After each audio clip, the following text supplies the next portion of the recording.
Hi guys, in this video tutorial, I will teach you on how to use the Gcash application. Yung picture po niya na buy load. So, dito pwede po pala tayong mag-load in any network like Globe, Smart, Talk and Text, TM, and yung iba po pong mga network. So, ang gagawin po natin, mag-download ka lang po ng Gcash application and then doon makikita po natin yung buy load. So, simulan na po natin. Click Gcash application. And then, wait po natin. So, yan. Gcash is running. So, enter the PIN number. Yan. Na-input ko na ang aking PIN number.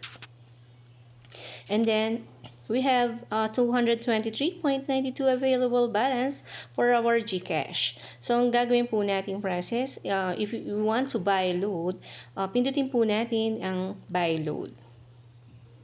So, yan. Nakita po natin ang buy load. So, dito, pwede po tayo mag-input ng any number po na gusto nating loadan or pwede rin po tayo maghanap sa ating contacts.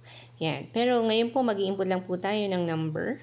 So, ito po yung example number na loloadan natin. So, yan. Input ko na po ang number. So, click next. And then, ayan, nakalagay po dito, buy load for, sa input po nating number. Dito, it depends po kung ano pong network ang ginamit natin, like Globe, TM, and Smart. Sa Globe po, makikita po natin dito, ito na po yung bagong update ng Gcash buy load. So, dito, automatic, meron na silang 10 pesos, 30 pesos, 20 pesos. Regular load po ito, no? 50 pesos, 100 po. And then, meron din po silang mga other, mga top selling na mga pictures or mga promotions po nila. Nandito rin po. Pipiliin lang po natin yung mga go only. Yan, pipindutin natin. Kung touch mobile naman po tayo, same process na nakita rin po natin yung mga amount po na pwede po natin piliin sa paglo-load. Nandiyan na rin po yan. So, may mga combo rin po dito, mga easy double free only on Gcash. Ayan. So, marami kayong pagpipilian dito. Kung smart ka naman, pindutin mo lang tong smart. Like me, smart po. So, ang gagawin natin, loloadan po natin ng regular load na 10 pesos, yung in-input po nating number. Pero, meron din po ditong mga flexi call, mga text abroad 50, ganyan, mga giga video 50, and smart all out serve 20. Ito yung, instead na pindutin mo pa yung asterisk 123 hashtag. Pwedeng eto na po, pindutin natin. Kung gusto po natin magkaroon ng available for Smart and Sun na only all net na SMS 20 minutes try net and also 100 MB open. Ayan. Pipili lang po tayo dito. So, ang gagawin lang po natin ngayon, pili lang muna natin yung regular load. Sa TNT naman po, ganun din po yung process. Kung ang SIM card mo ay TNT, ganun din. Pipiliin mo lang yung gusto mong amount na i-load sa number mo. Dito, meron na rin siya. And then, Cherry Prepaid.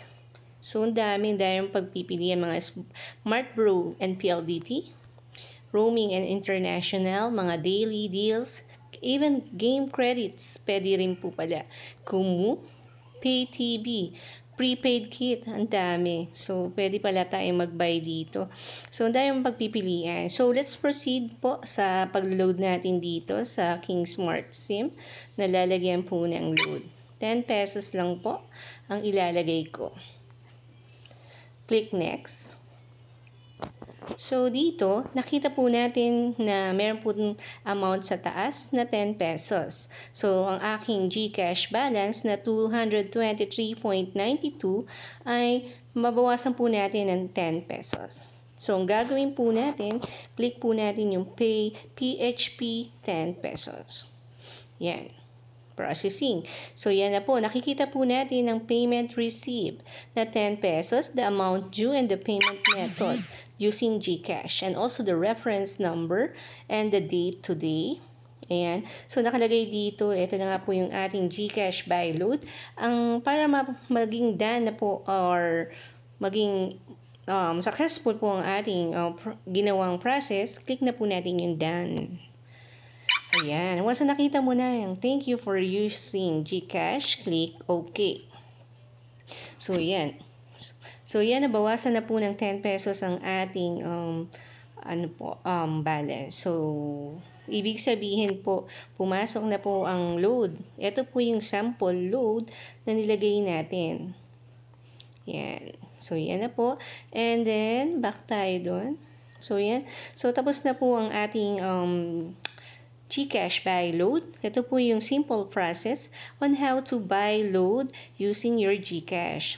So, I hope po na naging interesting po sa inyo ang another tutorial video ko dito sa YouTube, dito po sa aking Gcash series na maganda po palang gamitin talaga tong Gcash. Ang dami niyang features aside po sa buy load, may mga other Gcash services po na maa-avail po tayo. So, yan po.